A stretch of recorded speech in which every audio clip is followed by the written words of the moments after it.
Welcome back to Our Community. Susie Thomas, visiting with Dee Grossman, who is Executive Director of the Tuscarawas County Convention and Visitors Bureau. You have such an economic impact on the area. It's unbelievable. Talk to me about that. So everybody thinks that tourism is just a summertime position, but obviously I'm here. It's December.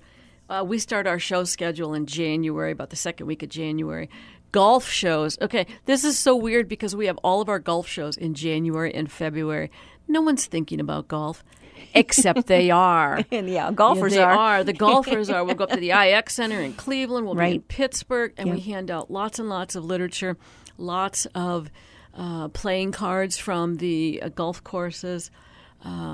We hand out tees and pencils and things like that. And again, they bring money to the community by staying overnight, by golfing, and by eating. Absolutely. Talk to me about the golf courses in Tuscarawas County. Well, we have about 9 of them. They're all very nice. A couple of 9 holes.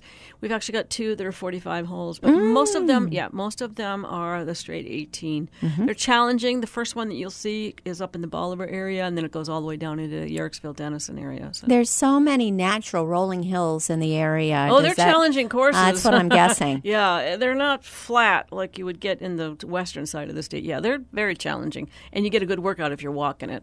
Absolutely. So cool. All right, so golf. That's one big area that we might not think about. What else do you have? Antiques. Oh, gosh, yes. Okay. So we talked earlier about the county starting in the 1700s, rolling right in then to the 1800s and the Zorrites coming from the German region, the German and the French region of Europe.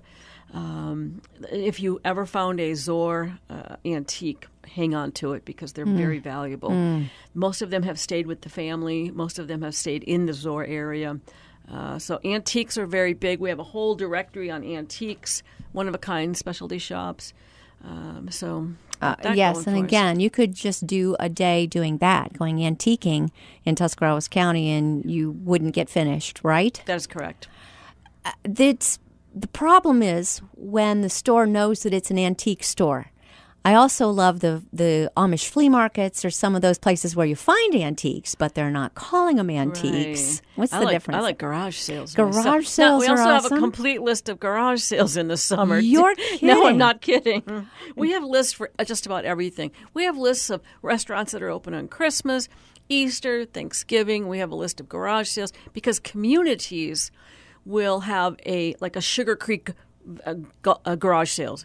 Zor and Bolivar do garage sales. New Philly will do garage sales. That way, anybody who wants to have a garage sale doesn't need a permit, just set some things out. It's like sidewalk sales almost. And it's all together. It's all together. Sugar Creek really does a nice job with it. Where do you keep this one all-encompassing list? Oh, you have to call us. Okay. And ask for it. All right. So we want to call you to find out what's going on. I'm thinking in particular if you're in an organization and you're wanting to put on some kind of an event, you want to know what it might be conflicting with. Yes. Give Dee a call. Sure, give us a call, or you can go right on our website, traveltusk.com.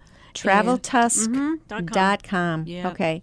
And look at our calendar of events. There's a big box that says events. Just click on that. Now, we're working on 2019. Don't go there today because you probably won't see anything. But as we work on it and as we update all of those lists, it's ever evolving. I'm so impressed that you can find all the garage sales. Yeah, they're pretty cool. We get calls for them.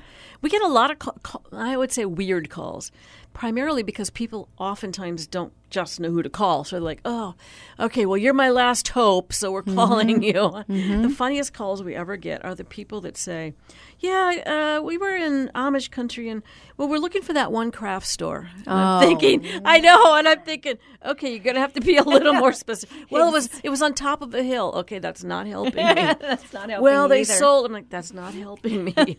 One guy we did help, though. He called me and said, yeah, there used to be a guy that would fix belts. He did leather work. I'm like, oh, I happen to know who that is. And I found it for him right away. Did? I did. We did. For some reason, I just knew it. We had either just been out there or somebody was talking about it. And so we gave him the information. That's amazing. It wasn't me. Yeah, I think he was speechless for just a few seconds. I would think so. I was sent to Amish country to buy a mattress. And an Amish country to buy a mattress? Yes, because my chiropractor said this is going to be the best mattress. This will be the last mattress you ever buy. Really? This is definitely what you need. Oh, you were at Andrew's Furniture in Sugar Creek, weren't you? No, Oh. it was way back in, and it was a fellow who does not have a website, does not own a telephone, but he makes mattresses so well that he does quite a business simply on the referral of chiropractors. That's why when I say economic impact, it's unbelievable because you've got people doing very non-traditional marketing. Right. That bucks every system. Yeah. If you have no website and no phone, and yet you're a thriving Amish business, but you're in that wonderful. You've got Sugar Creek and all those. Yeah, those we're part wonderful of those businesses. 3 counties that have the largest population of Amish between us, Holmes, and Wayne County. Yes. Yeah, it's very interesting. Group of businesses. Makes for good food. So how much do you think visitors spent in Dust County in 2018? In 2018? Yeah, which is this year. How many millions of dollars? I have no idea. Tell me. No, I'm not going to tell you. You have to guess. Visitors spent altogether. Yeah, altogether. On hotels, lodging, T-shirts, theater tickets, food, part of the gasoline tax, sales tax. Sometimes they'll come down to Lowe's and buy a refrigerator because it's cheaper than maybe Canton. Exactly. I'm going to guess, this will be bad. I'm so bad at this. I'll say $3 million. Oh, boy. Let me just back up for a second and let you know that we have about 20 hotels. Those hotels alone sold almost $18 million worth of rooms this year. So you want to guess again? $100 million. It's about $400 million. Oh, my gosh. Yeah. Stark County has about, I would say, closer to 800 million, maybe closer to $1 billion. That is really crazy. The state of Ohio is 60 billion with a B in economic impact. That is, we're doing better than we think. Yeah, tourism is always one of those positions where it's pretty stable. We do kind of go with the, during 9/11, tourism was horrible everywhere. Right. But generally speaking, we follow the economy. So you would say it's back. People are traveling kind of again. Back. Yet Tuscarawas County is in a unique situation because in Holmes County and Stark County, they've added a lot of hotel rooms. So that's taken a lot of our folks out of our local hotels. So that's not a good thing for us. But they're still coming to our attractions. They're still coming to our 300 plus events every year. You're still getting so many bus tours, right, for different things coming down. It is amazing to me to see the buses that when I go to Heine's Cheese. And Heine's is a good example. On any cheese given every day. Yeah. And there's always a line of people standing in line buying cheese. Well, at Dutch Valley Restaurant, there's signs that say 20 minutes from this mark, 30 minutes from this mark, and then you can decide if you want to stay in line. But they do a good job of turning those tables pretty quickly. They do, and it's fascinating because you get to watch it all happening as well. And that, again, is part of the history. You ever watched them make their mashed potatoes? I have not. Oh, do you like mashed potatoes? I love mashed potatoes. So they cook the potatoes the normal way, and then they steam their milk, and they heat it up till it's just about boiling, and then they pour it into they keep beating it. It's a ginormous. I mean, no one can see me on the radio, but my arms are spread completely out. Yes. A mixing bowl that big full of potatoes, and then they top it off with browned butter. Brown butter is the secret, isn't it? I have heard this before. Okay, I'm going it's to completely different than the way we make mashed potatoes at my house, but the brown butter, I got to tell you, it's pretty delicious. I'm adding that the next time I make some.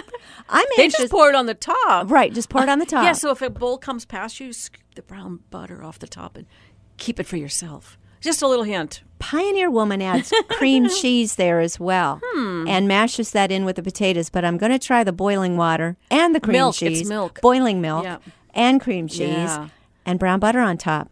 That I'm doing it for Christmas. Okay, Thank you, Dee. This alone was a great reason for you to be here. Well, I'll send you my culinary bill. I think we can't wait for the culinary brochure to come out. When will that be ready? First part of the year. Awesome. Yep, we're working on all of those. The arts guide. Okay, we've covered the antiques, and we've covered culinary. Tell me about golf. And golf. Tell me about arts. So in Tuscarawas County, not only do we have a thriving art scene, but we also have communities that are beginning to be more artistic, like downtown New Philadelphia.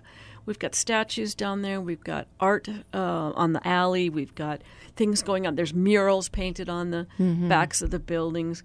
We have pottery demonstrations, all kinds of things. Oh, my. The Tuscarawas County Center for the Arts just got a big influx of some grant money, so they have completely redone the whole inside and upstairs. for people to come and bring their product and sell it or exhibit it. Yeah. And not only that, but when you talk about arts, you're talking also about the visual arts. So little theaters. We have a group called the Black Box. They perform small venue types of things. And then we've got the Star Theater. We've got Trumpet in the Land. That's an outdoor theater as well. They're going to be celebrating their 50th anniversary, 50th anniversary already next year. That will be extra special, won't it? It will be extra special. For anyone who's not seen it, that you've got to. So it tells the story not only of the Moravian missionaries and how they tried to Christianize the Indians, but you also get a taste of Fort Lawrence and Jenatenhutton and Schönbrunn. So it kind of brings all of those histories together in a story. And the very nefarious things that were going on in the midst of that Revolutionary War. There was the Moravians. They were trying to be peaceful. They were trying to be neutral, and obviously that can't happen. Yeah. We know that. Well, there is that one bad guy that really turns everybody against everybody else. But yes. You have to see it. See it. I'm not going to tell you. No, we will not. No spoiler alerts. The amazing thing is the scenery of that, because I think, to tell the story, that's cool. But tell us where it takes place and the fact that these are real horses. And they're real horses and real characters, and they have a real mountain, and they burn a church every night, which is a pretty cool pyrotechnic skill. They shoot off firearms. There's lots of... That amphitheater is located where? Well, it's in New Philadelphia. It's up near Kent State University. It's set in the hills. And you're outside. You're outside. Yeah, acoustically, they don't use microphones. No, but you can hear everything. Because of the way in which the theater was built, which is why they call it an amphitheater. It's sort of built into the hills.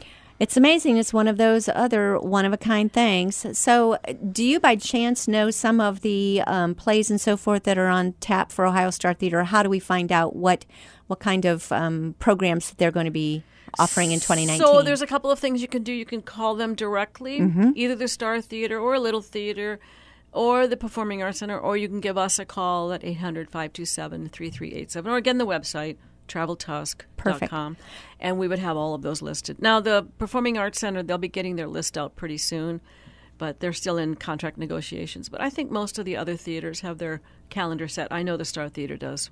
Want to check that out to be able to make your plans. And then Kent State University at Tusk. At Tuscarawas. At Tuscarawas. They as well have just an amazing lineup coming up. All right. I just don't want to let you know, of course, we're just out of time. You have to come back soon. What have we missed as far as festivities and things coming up?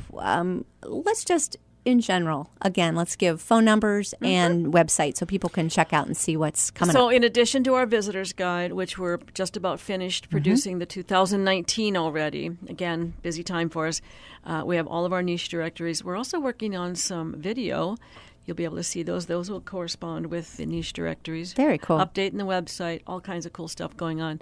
1-800-527-3387 or www.traveltusk.com. Traveltusk.com. Please give the phone number one more time. 1-800-527-3387. Dee Grossman. Merry Christmas. Merry Christmas. And thank you so much for all you do in our community. You're welcome. It's been my pleasure.